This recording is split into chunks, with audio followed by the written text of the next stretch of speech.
As they have done many times before in the long and deadly war against Nazi Germany, aircrew of Bomber Command gather for the briefings that will detail their targets for the night.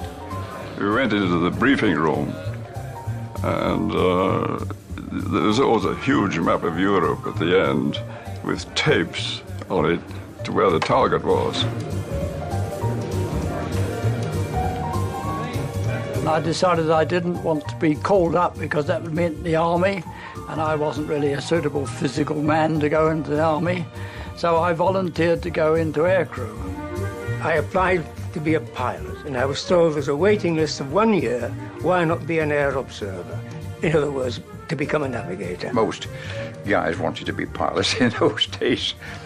Much to my father's disgust, because he went through World War I as a driver, and he didn't want me to be to fly. I went to Rhodesia to train as a pilot, and then I got a dose of malaria, and I was scrubbed off the course. So I went down to South Africa to train as a bomb aimer. At the time, 1943, the losses of gunners were so high that they said, no, you can't become a wireless operator, you'll have to be a gunner. And so I became a gunner.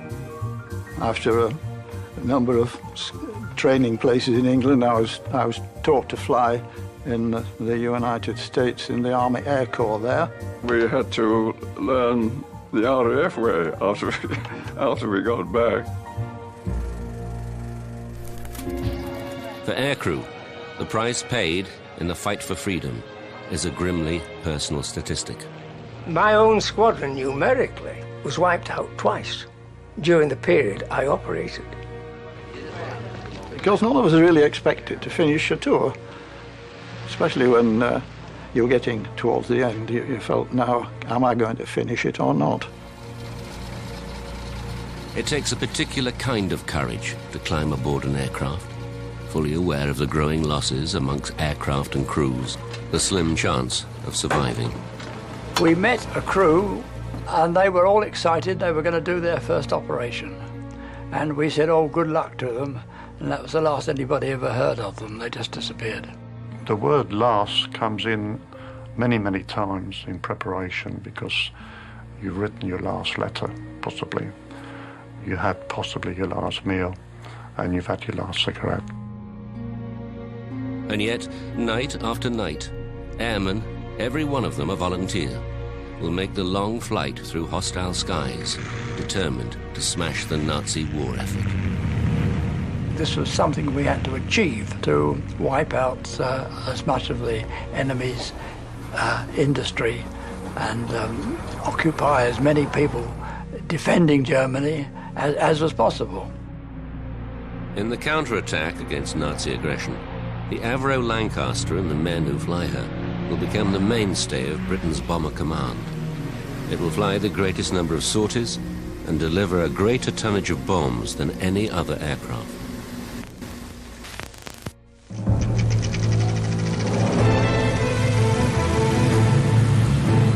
Bomber Command entered the war equipped with twin-engined aircraft that are no match for the enemy they would face.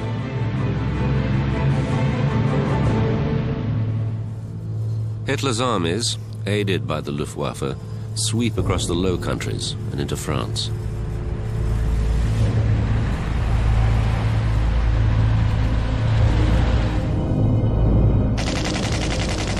The men and machines of Bomber Command join the fight to disrupt the advance.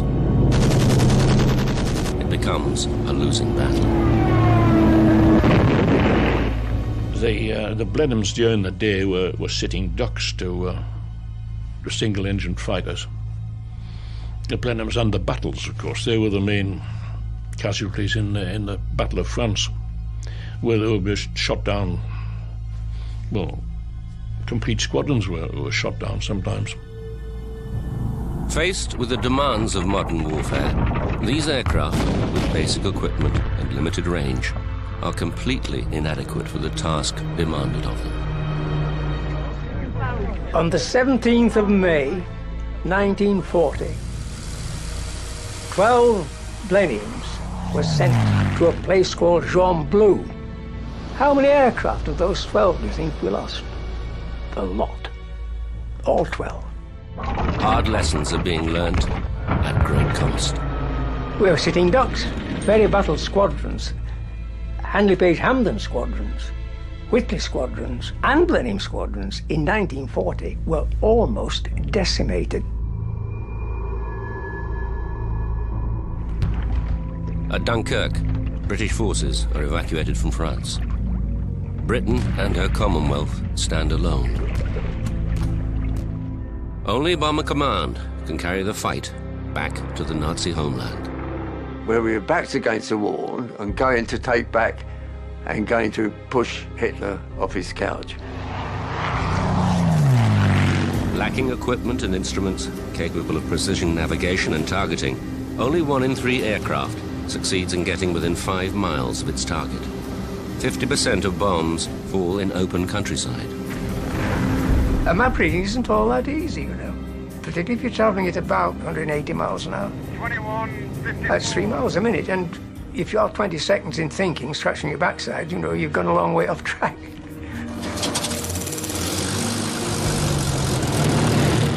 "169 aircraft set off to raid Berlin. Fewer than half reach the target. Very few bombs actually fall upon the Nazi capital. 9 are killed and 32 injured on the ground. 120 aircrew die on this operation. And Britain itself has come under savage aerial attack.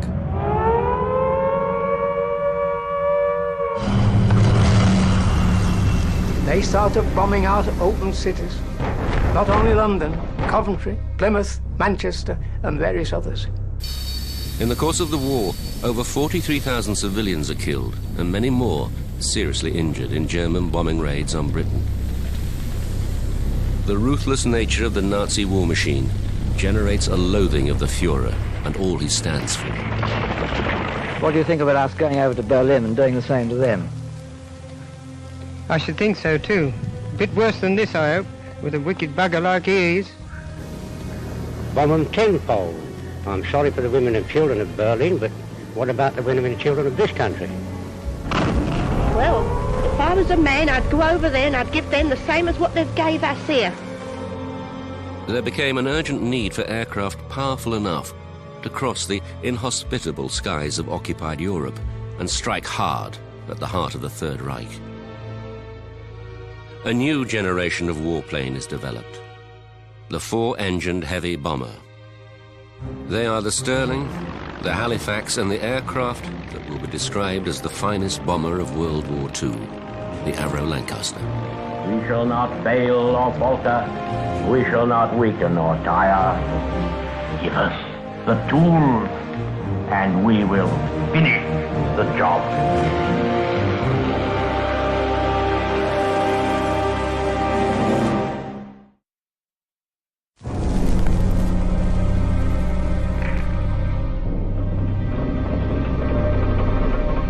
The Avro Lancaster will become part of Bomber Command's effort to destroy the Nazi industrial might. It will play the major role in this operation, but its origins lay in another, far less successful design. 3 years before the outbreak of war, Roy Chadwick, Avro's chief designer, responds to an Air Ministry specification for a twin-engine medium bomber, powered by 2 Rolls-Royce Vulture engines. The first prototype of this aircraft, the Avro Manchester, flies on the 25th of July, 1939. Problems are immediately obvious. The Vulture engines lack power, and there are handling problems while in flight. However, when war breaks out 6 weeks later, the Manchester bomber is rushed into service. But the Vulture engines are prone to bearing failures and overheating, causing fires. In spite of modifications, the Manchester continues to suffer numerous problems affecting its performance and reliability. The Manchester was completely underpowered and quite useless. At Avro, Chadwick and his team of designers are already planning to develop the Manchester into a potent four-engine bomber, with the highly successful Rolls-Royce Merlin engine replacing the unreliable Vulture. Roy Chadwick added another 4 foot 6.5 inches on each wing span and made it a four-engine job, and that was absolutely ideal. Here the propeller is being introduced to the aeroplane, of which in the future it will be an integral part. Known as the Merlin Manchester or Manchester Mark III for security reasons, it is named unofficially the Lancaster by its design team. The Manchester's wingspan of 90 feet is extended to accommodate the extra engines. This increase in the wing area also improves the new aircraft's takeoff performance. The flying prototypes of the new aircraft are an immediate success. As an aircraft, it was ahead of its time. Technologically, it was a fantastic aircraft, and also she had a sort of character of her own, you know. And the name that will become legend is now official. The Lancaster Mark I is ordered into full production. She was a beauty. There's no doubt about it. Roy Chadwick designed a really tip-top aircraft there. It wasn't designed for comfort. Basically, it's a metal tube with a main spar to support the wings and the engines, and then it has miles of cables, electronic equipment. The Lancaster will acquire the Manchester's most singular feature, a spacious and unobstructed bomb bay. A typical bomb load would be either 15 1,000-pounders or cookie and cans, which was a 4,000-pounder, and 12 cans of incendiaries. The Americans couldn't carry the bomb loads that the Lancaster could. As 1941 draws to a close, the Avro Lancaster enters operational service. And Bomber Command gains a new commander, the single-minded, uncompromising Air Chief Marshal Arthur Harris. The Nazis entered this war under the rather childish delusion that they were going to bomb everybody else. They sowed the wind, and now they are going to reap the whirlwind. In the aerial battle to defeat Nazi Germany, the gloves are about to come off.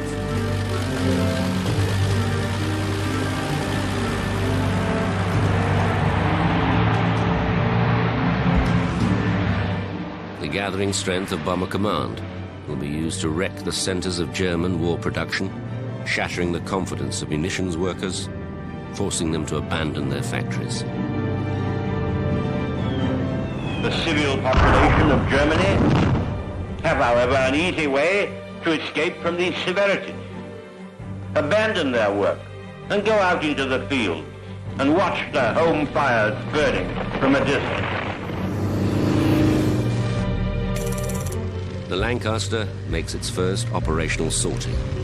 It is an unremarkable debut for such a remarkable aircraft, as 4 Lancasters from 44 Squadron take part in a night operation, sowing anti-shipping mines off the German coast. The first operational bombing mission for the Avro Lancaster comes 7 days later. 2 Lancasters join a force of 124 other aircraft in a night raid on the German city of Essen. 4 aircraft are lost during the raid. On the ground, very little damage is done to a city that is home to many major munitions factories. Increasing numbers of Lancasters are now joining the squadrons of Bomber Command. And pilots, converting from more familiar aircraft, are quick to appreciate the Lancaster's flying qualities.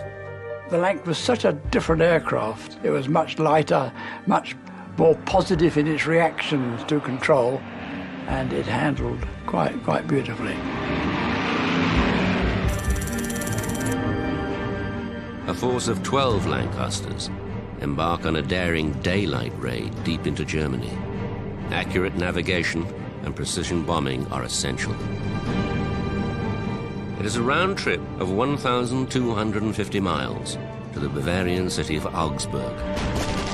Flying at low level, they are confronted by enemy fighters and a hail of anti-aircraft fire. as they battle their way to the target. A factory producing diesel engines for the German U-boat fleet.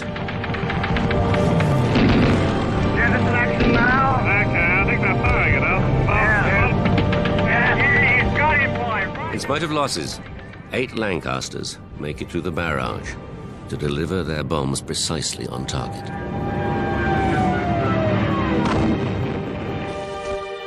Of the 12 Lancasters taking part in the raid, only 5 badly damaged aircraft return.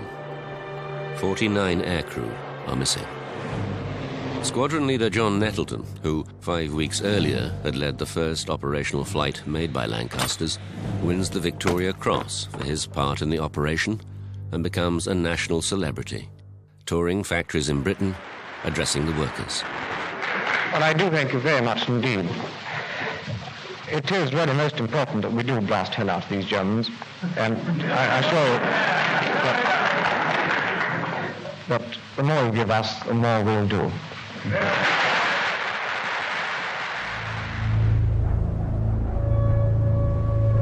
Production of submarine engines at the Augsburg factory is halted, but the plant is back in operation within several weeks. Such losses, for so little result, were unacceptable. If Bomber Command is to remain in the war, it has no alternative but to fight by night. There was no other way we could do it. People thought, well, why didn't you bomb in daylight? Completely useless. We'd have all been shot down. Why didn't you do precision bombing? Completely useless. We hadn't got the equipment to do precision bombing in night time. If you had 15 bombs and you're releasing them at half a second intervals, it would take 7.5 seconds from the first bomb to the last bomb. Bombs away. There goes the cookie. So how far would a Lanc fly in 7.5 seconds?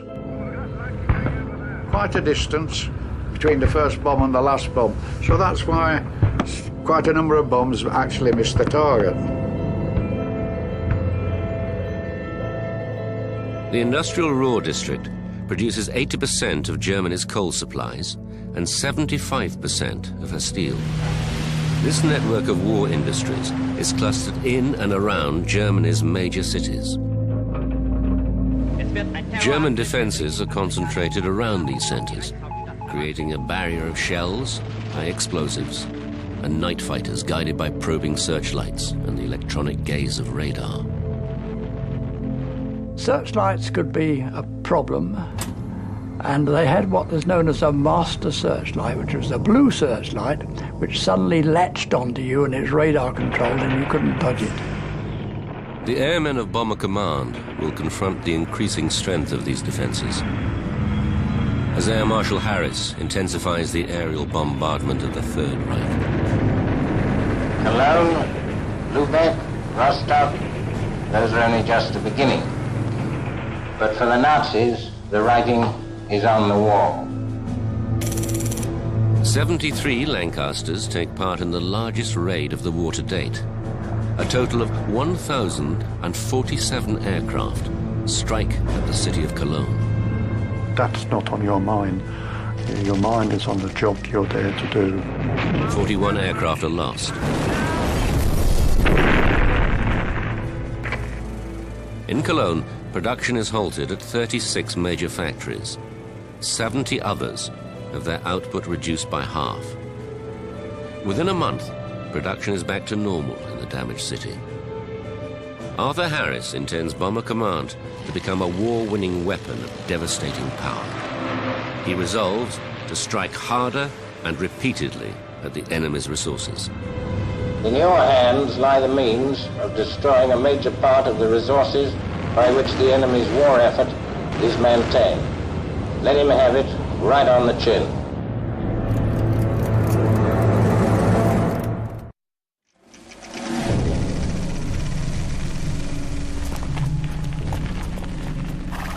Hitler's dream of total victory has not been realized. He demands a huge expansion in output from the German war industry.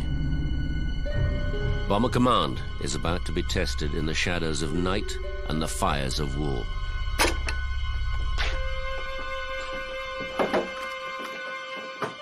The head of Britain's bomber force is a staunch advocate of his command's ability to shorten the war. There are a lot of people who say that bombing can never win a war. Well, my answer to that is that it has never been tried yet, and we shall see. Bomber Command aircrew are aware of the crucial role they play in crippling the German war effort and the high cost involved. On the one side, you wanted to go and get this extra flight behind you towards your 30. But on the other hand, you didn't want to go because you were bloody scared and you knew the circumstances and the possibilities. The moment you enter the briefing room and you look at the board, which is going to be unveiled and reveals this ribbon, and you straight away goes to the point where the ribbon starts to come down. And so you know that that point is where the target is. Every crew member had a job to do of its own, and every crew member relied on the other, whether it was a pilot or a gunner. They knew that if you didn't do your job right, their lives would be at risk. Everybody is important to each other or to everybody else. It is teamwork that counts. You live or die by the support of the rest of your mates. The Avro Lancaster carries a crew of 7 young airmen whose average age was 22. The old man of the crew was the mid-upper gunner, and he was 29, which you always thought was rather old. Chaps. And the rest of us are in our early 20s. And, of course, some were younger than that in other crews. The bomb aimer's position is in the plexiglass blister at the nose of the aircraft. Behind and below the pilot and flight engineer are the radio operator and navigator. I was behind my screen doing calculations, and I was so occupied that I really was in a position to almost shut out what was going on outside. And if you're running late, you should try and speed up a bit. So the navigator worked out all those sorts of problems. My flight engineer hated having to increase the revs to speed up. It mucked up his fuel consumption, and he prided himself on getting 1.1 miles to the gallon out of a Lanc. The wireless operator's position is close to the Lancaster's cabin heater, and while the temperature at 20,000 feet in the night skies could drop to minus 40 degrees, his position by the heater is a dubious advantage. But the trouble is, it was only about 2 inches from me, and of course it was burning me like buggery. So down there was the open gangway, and of course nothing to obstruct anything except cold air coming in from various holes all over the place. So you've got cold air, freezing air blowing down there. You've got burning hot air down there. So the wireless operator is sitting something like this because he's been burnt like hell there and it's frozen there. Far back in the fuselage, separated from the rest of the crew, are the mid-upper and the rear gunner positions. Of the two, the rear gunner is the most isolated. He crouches behind 4 Browning machine guns, exposed to the elements, as well as the gunfire of stalking night fighters. You're at the very, very end of the aircraft. You're suspended, if you like, in mid-air. It is hard to imagine the reality of the rear gunner's situation in a space so cramped he is unable to wear his parachute. Faced with the prospect of being trapped in a disabled turret, unable to escape as his crippled aircraft plunges from the sky, it is the most vulnerable of locations. That's what the enemy aircraft would try and get rid of first. So it was, the word we used in those days was pretty dicey, pretty dicey. Once the targets of the night have been decided by Bomber Command headquarters, they are passed to the squadrons. The airfields become a hive of activity as they prepare for another operation in the unremitting, relentless battle. The aircraft are fueled and bombed up, final meals eaten, parachutes are issued. And the WAF girl who would issue the parachute always had the standard joke, bring it back if it doesn't work, you know. You always had the feeling that the ground crew, it was their aircraft, and they were only lending it to us to go and do a job. We couldn't take off without them. We couldn't fly without them. They were the boys who were 100% necessary. Not enough praise was given to a ground crew. They were absolutely A1. With aircraft waiting, fueled and armed, there's a moment before the crews climb aboard. For some, this is the moment of greatest anxiety. You had your briefing, you know what you were going to do, and we assembled outside our aircraft waiting for the time to go. And then the nerves were tight, and we didn't want to talk, and we all hated it, and it was a very unhappy time. Till we got onto the aircraft. With the sun sinking over their bases, the crews board the aircraft. Engines burst into life. Waiting for the green light to take off, and you whip the inner engines to the gate, and the aircraft is still on the chocks and on the brakes, and it's streaming, pulling again. As you're opening the throttles, the flight engineer has got his hand behind them, helping you to push them fully open. And you really got to get the throttles fully open, and it's a very heavy aircraft to lift off the ground. There's the green, Skip. There's an awful lot of power with the 4 engines, but there wasn't much problem controlling all that. And the roar of the moans is something I just can't explain over here. It's absolutely fantastic, the power, and racing along the runway, fighting against the force of gravity, and straining, and you're wondering whether you'll ever get off at the end of the runway. And then before the end of the runway, and you'd be up like a lift going up. Oh, we get cracking. Now watch your height. I'm watching everything. Okay. Good luck to them all. To the team that has done its job, to the team that is again on the job. Hundreds of aircraft rendezvous at assembly points high above the coastline of East Anglia, where pilots set a course for their targets as the shadows close in around them. They fly towards a formidable air defense system. Almost 1 million men serve in Germany's air defense network. Another 1.5 million are engaged in air raid precautions and damage repair. There are over 150,000 anti-aircraft guns defending Germany's cities and industries. To overcome the fury of the enemy defenses, new tactics have been introduced. Formations of bombers no longer make their separate ways to the target. All aircraft now fly on the same heading, with only height and split-second timing separating them. The bomber stream is probably 1 mile wide, half a mile deep. You're probably 700 or 800 bombers all heading for the same place. Too many, I reckon. The idea was for us all to keep together as far as possible in the stream. And we used to start hitting other people's slipstreams. We started lurching about. It is hoped the enemy defenses will be overwhelmed by this concentrated mass of aircraft. It is a dangerous tactic. And it was an air traffic control officer's nightmare, the whole thing.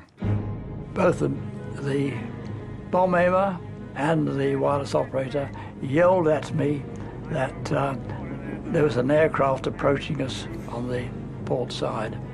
And I just caught a glimpse of it. It was another Lancaster. I heaved back on my control column and climbed, and he must have pushed forward on his and dived. We were so close that I could see his instrument panel like glow as he went underneath us. And the rear gunner said he shook hands with the other rear gunner as they went past. The Nazi warlords, stunned by the weight of the attacks on their cities, reorganized their defenses. Night fighters are no longer directed onto individual targets by ground controllers. Instead, they wait over the target cities for the bomber stream to come to them. Keep your eyes peeled, yeah. They dive down into their own anti-aircraft fire to pick off bombers, now silhouetted against the fires below. Lancasters on their bombing run fly straight and level and make easy targets.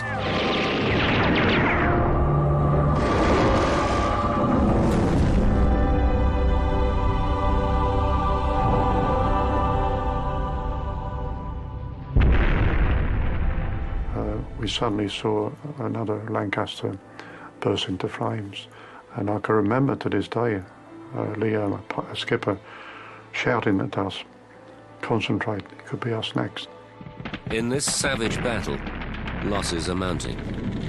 11,300 aircrew have been killed during the first 3 years of the war. More than 12,000 will die in the 4th year alone.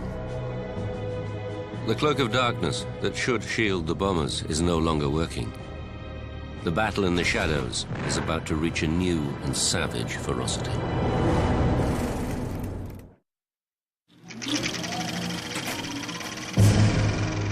The commanders of the Allied bombing squadrons have been tasked with the destruction and dislocation of the German military, industrial, and economic system.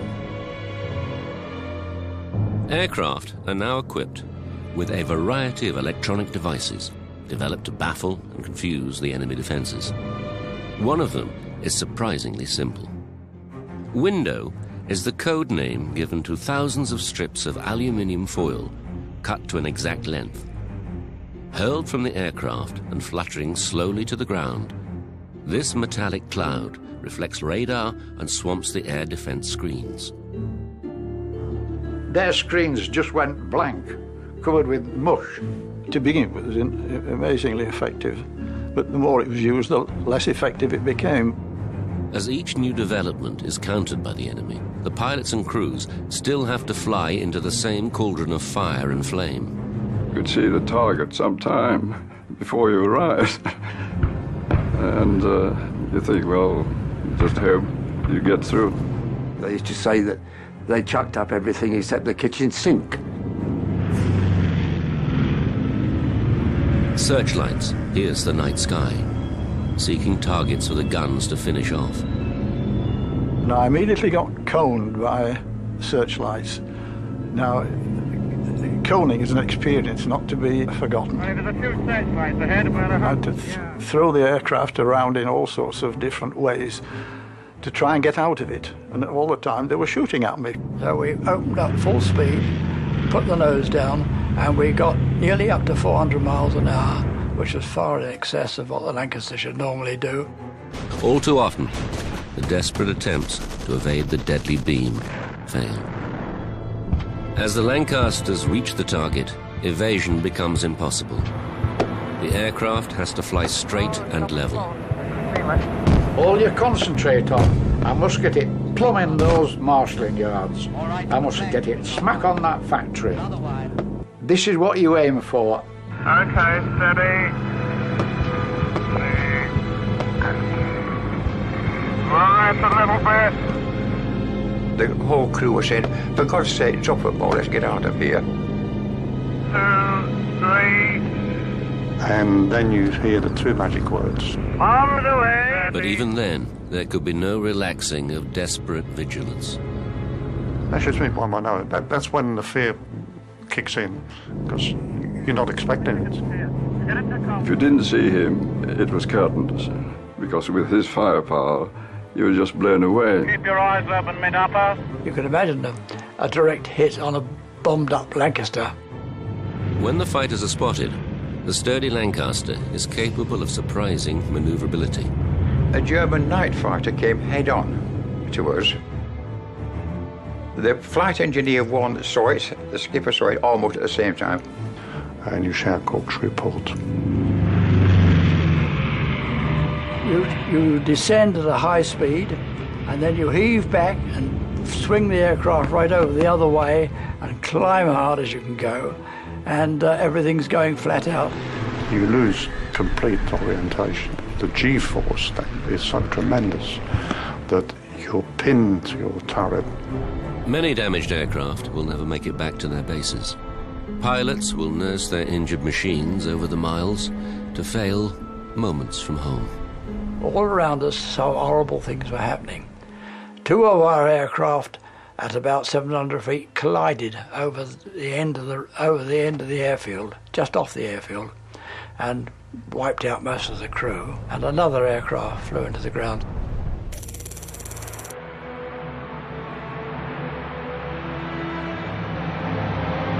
"19 Lancasters of 617 Squadron carry out Operation Chastise, the attack on the dams of the Ruhr Valley. Specially modified Lancasters carry the bouncing bombs developed by Barnes-Wallis. Huge 9,250-pound mines packed with high explosive designed to rotate, skip across the surface of the water in front of the dams and settle hard against their walls before exploding.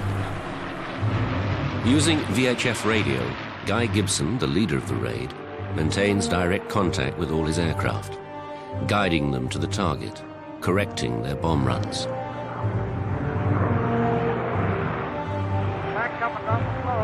It is the first use of the master bomber technique.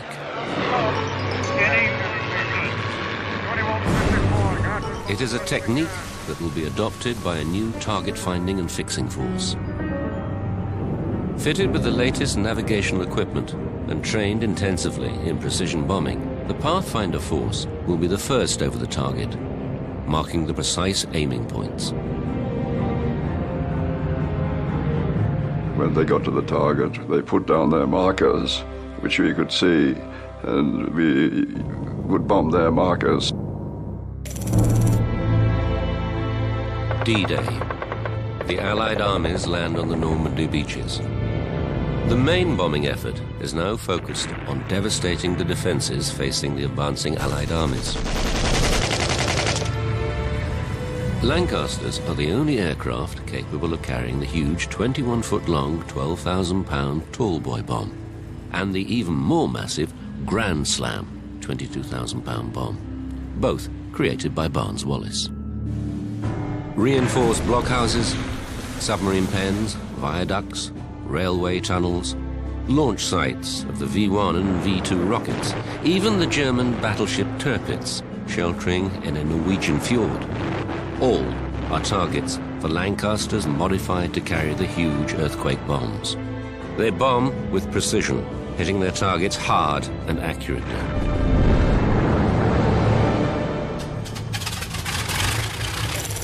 Operation Thunderclap. 796 Lancasters form the main strike force targeting the German city of Dresden. Classified as a major rail and communications center. To the aircrew of Bomber Command, it is another long and dangerous mission. It was just a case of there was a job to be done, and you do it to the best of your ability, and you hope that every little bit that you do shortens the war that little extra bit, that little bit. War is war. Inevitably, people are going to get killed, the same as they got killed in London, Coventry, and everywhere else. Well, there's a target straight ahead, Skip. It is a raid that will cause a controversy that endures today. The intensity of the bombing and conditions on the ground combine to create a firestorm. It was just Dante's Inferno for the people on the ground. The bombing of Dresden will focus attention on the civilian casualties caused by Allied bombing. There will be claims and counterclaims as to the importance of Dresden as a military target. Sir Arthur Harris will be held responsible for ordering the raid. It will taint his reputation for years to come. But the reasons for this particular raid are varied and controversial. I personally went to see Butch Harris after the war, and I spoke to him, and he told me, he said that he personally did not want to bomb Dresden. He said it was too far for too little. The war continues as Hitler clings to power. With callous disregard for the suffering of his people, he declares, "If the war is lost, the nation will also perish. Their fate is inevitable." There is no necessity to take into consideration the basis on which the people will need to continue. With 55 squadrons now equipped with the Lancaster, it has become the principal aircraft of Bomber Command. They continue to pound targets in Germany as the Allies fight their way into the heart of the Third Reich.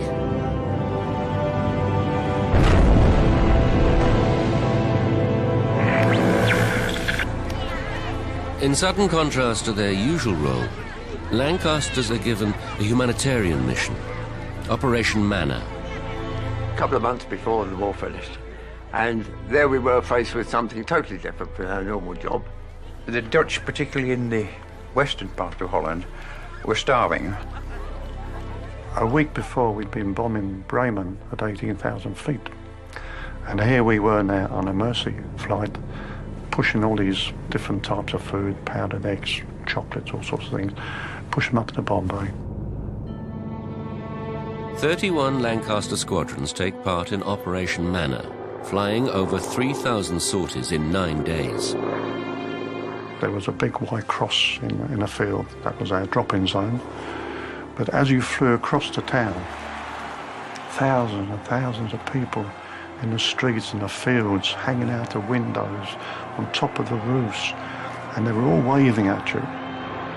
I shall never forget this sight in my life. They had got up to every roof, every top, and they had got pillar slips and white blankets and so on, and they had spelled out on the rooftop, "God bless you." There were tears in their eyes, I can tell you that.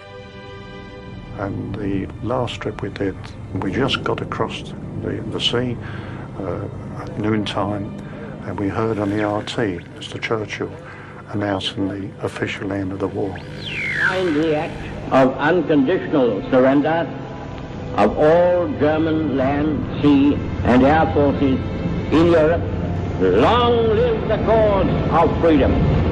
The European war is over. Lancasters assist in the homecoming of Allied prisoners of war.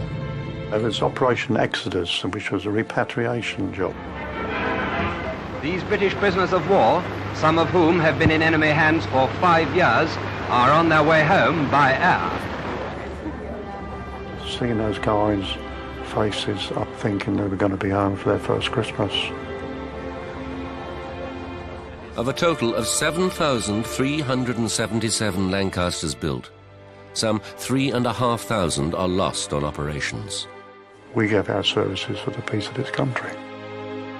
It is an aircraft that will be forever associated with the men of Bomber Command. But every time an aircraft didn't come back, that was 7 people.